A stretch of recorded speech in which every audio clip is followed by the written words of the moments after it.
अस्सलाम वालेकुम स्टूडेंट्स, क्या हाल चाल है? कैसे हैं आप लोग? सबसे पहले तो मैं आज आपको वेलकम करता हूं शाह ग्रुप एजुकेशनल चैनल के ऊपर। आई होप कि आपको आपने अभी तक हमारा चैनल सब्सक्राइब कर दिया होगा, और अगर नहीं किया तो हमारे चैनल को सब्सक्राइब कर दीजिए। आज के दिन हम बात करेंगे क्लास 9 केमिस्ट्री के बारे में। क्लास 9 केमिस्ट्री में हम बात कर रहे थे chapter number 5 physical states of matter. आज के दिन हम इस चैप्टर को स्टार्ट करेंगे स्टूडेंट्स। चैप्टर नंबर 5 हमारे स्टार्ट हो रहे हैं मैटर और उसकी टाइप से। सबसे पहले तो आज इस चैप्टर के इंट्रोडक्शन और छोटी छोटी चीज़ों के बारे में पढ़ेंगे हम लोग। स्टेट्स ऑफ मैटर का चैप्टर है, तो मैटर हमें पता होना चाहिए मैटर क्या चीज़ है। मैटर हर उस सब्सटेंस को कहा जाता है जिसका कुछ ना कुछ वजन हो, जिसका कुछ ना कुछ वेट हो, और वो कुछ ना कुछ जगह घेरे, ओकुपाइंग द प्लेस या ओकुपाइंग द वॉल्यूम। अब ये समझ लें, हर वो सब्सटेंस जो उसका कुछ ना कुछ वजन है और वो कुछ जगह घेरता है, तो हम उस सब्सटेंस को कहते हैं मैटर। जैसे कि टेबल हो गई, ग्लास हो गया, सही ना, ग्लास हो गई, पेन हो गया, एयर हो गई, सही ना, एयर वॉल्यूम, एयर जगह घेरती है, उसका वजन भी होता है, सही ना। आप खुद हो गए, सही ना, ह्यूमंस हो गए, ये सब हम सब मैटर्स के अंदर आता है। वाटर हो गया, सब मैटर के अंदर आएगा। हर वो चीज जिसका वजन है और जिसका कुछ ना कुछ मास है, हम उसको मैटर कहते हैं। अब देखें, अब मैटर की तीन स्टेट्स हैं, या मैटर की तीन स्टेट्स नहीं, एक्चुअल तो मैटर की 22 स्टेट्स हैं, 22 स्टेट्स हैं। लेकिन मैटर की तीन फिजिकल स्टेट्स हैं। फिजिकल स्टेट्स कौन कौन सी? एक तो सॉलिड है, एक लिक्विड है, और एक गैस है। अब देखें, ये सारी चीजें स्टूडेंट्स आप लोग क्लास 6 से क्लास 5 से पढ़ते हुए आ रहे हैं, तो मैं इनको ज्यादा लंबा नहीं करूंगा। आप सबको पता ही है सारी चीजें। आपको इन सब की डेफिनेशंस पता है। या सॉलिड स्टेट की बात करते हैं। सॉलिड स्टेट के अंदर मॉलिक्यूल्स या पार्टिकल्स होते हैं, वो टाइटली पैक्ड होते हैं एक दूसरे के साथ में। ज्यादा वो फ्रीली मूव नहीं कर सकते, ये बात आपको पता है। अच्छा, जो सॉलिड स्टेट है, ये सिर्फ वाइब्रेट कर सकता है अपनी जगह पे, ये फ्रीली मूव नहीं कर सकते हैं। यानी कि अगर आप इनको पुश करेंगे तो ये अपनी फिक्स पोजीशन से ना मॉलिक्यूल्स वाइब्रेट करते हैं। जो पार्टिकल्स सॉलिड के अंदर होते हैं, वो ना ही तो स्लिप हो सकते हैं, ना एक दूसरे के ऊपर स्लाइड कर सकते हैं, ना रोल ओवर कर सकते हैं एक दूसरे के ऊपर। इनकी डेफिनेट शेप होती है, यानी फिक्स शेप होती है, और इनका वॉल्यूम भी फिक्स होता है सॉलिड स्टेट के अंदर। लिक्विड स्टेट की बात करें, तो लिक्विड स्टेट के अंदर जो मॉलिक्यूल्स होते हैं, वो टाइटली पैक्ड तो नहीं होते एक दूसरे से, लेकिन ये फिर भी क्लोजली पैक्ड होते हैं। जो इनकी पोजीशंस होती हैं वो फिक्स नहीं होती, इसलिए ये सारी डायरेक्शंस के अंदर रैंडमली मूव कर सकते हैं। लिक्विड्स की कोई डेफिनेट शेप नहीं होती। लिक्विड स्टेट के अंदर जो काइनेटिक एनर्जी होती है मॉलिक्यूल्स की, वो गैसेस के मुकाबले में कम होती है। इंटरमॉलिक्यूलर फोर्सेज होती हैं, वो गैसेस के मुकाबले में काफी ज्यादा होती हैं लिक्विड स्टेट की। गैसेस स्टेट की बात करें, तो जो मॉलिक्यूल्स होते हैं वो एक दूसरे से काफी दूर दूर होते हैं, और ये गैसेस के मॉलिक्यूल किसी भी डायरेक्शन के अंदर मूव कर सकते हैं।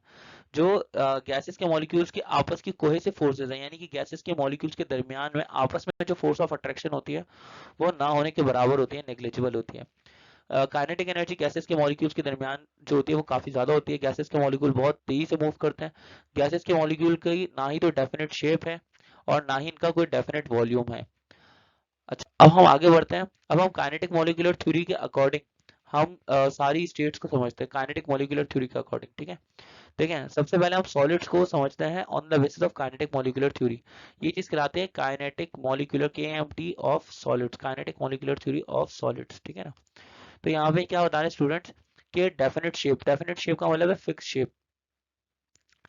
फिक्स शेप, और जो सॉलिड्स का जो वॉल्यूम है, वो एक्सप्लेन किया जा सकता है on the basis of kinetic theory of matter.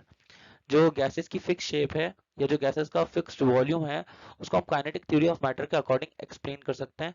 In case of solids, जो काइनेटिक एनर्जी होती है सॉलिड के मॉलिक्यूल्स की, वो काफी कम होती है, काफी लीस्ट होती है, और इसीलिए उनके दरमियान जो फोर्स ऑफ अट्रैक्शन होती है मॉलिक्यूल्स के दरमियान में, फोर्स ऑफ अट्रैक्शन बहुत ज्यादा हाई होती है।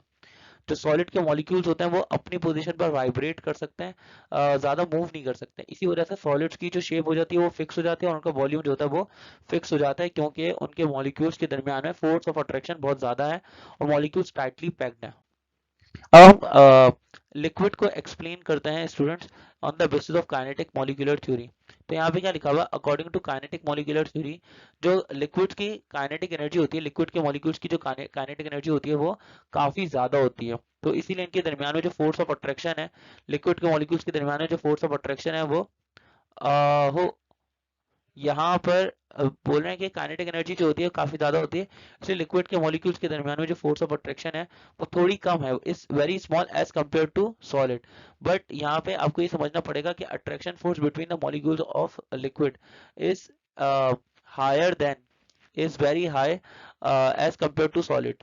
Is very high as compare to gases के मुकाबले में लिक्विड्स के मॉलिक्यूल के दरमियान में जो फोर्स ऑफ अट्रैक्शन है वो काफी ज्यादा हाई है, ठीक है।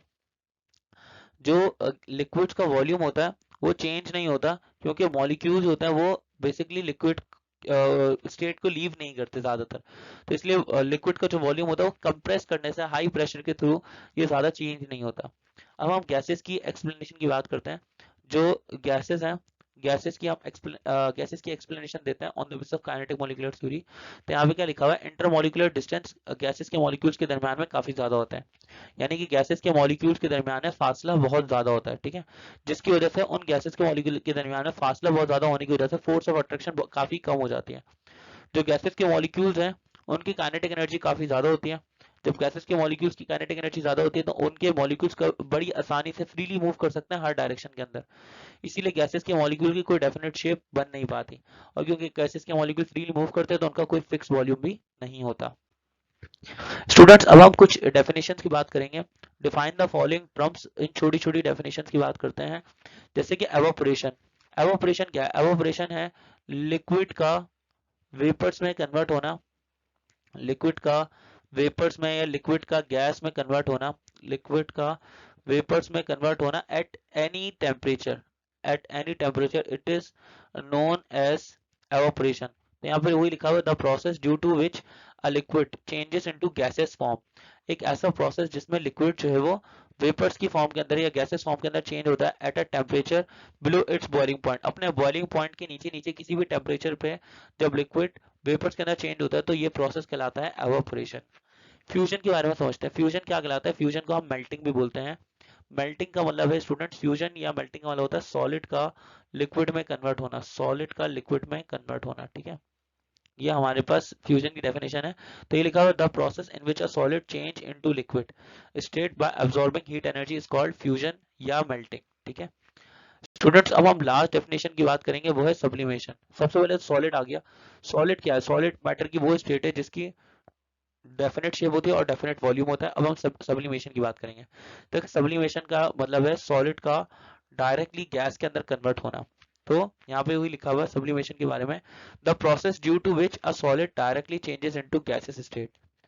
एक ऐसा प्रोसेस जिसमें सॉलिड डायरेक्टली गैसेस स्टेट में चेंज हो जाता है हीट करने पे, ये प्रोसेस कहलाता है सब्लिमेशन, ठीक है।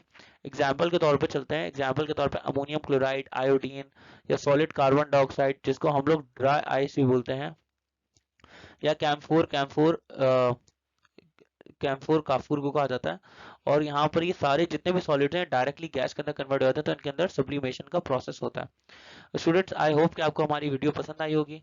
आपको सॉलिड, लिक्विड और गैसेस के दरमियान का comparison, kinetic molecular theory of solid, liquid and gases, ये भी समझ में आई होगी, और सारी छोटी छोटी डेफिनेशन आपको समझ में आई होंगी। तो अगर आपको हमारी सारी वीडियोस पसंद आती है तो हमारे चैनल को, शाह ग्रुप एजुकेशनल चैनल को सब्सक्राइब करना ना भूलिएगा। मैं आपसे मिलता हूँ नेक्स्ट वीडियो के अंदर। जब तक कि आप अपना ख्याल रखें। Thank you so much for watching. Okay, Allah Hafiz.